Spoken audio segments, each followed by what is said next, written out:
शिवा हि श्रीलङ्केन बुद्धभूमिं रक्षतु कृपया आत्मनं भक्तं हि रक्षते।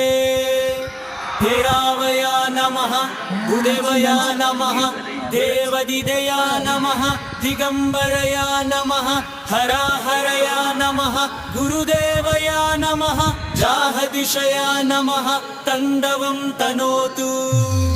शिवा हि कृपयास्मिन् रक्षतु सर्वदा कृपया भक्तं परित्रायेत विश्वम्।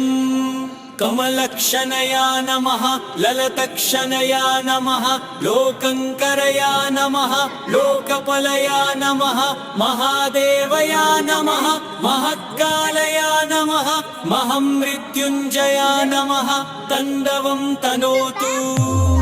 विग्रहं तण्डवशक्तिं महाशिवे भवतु।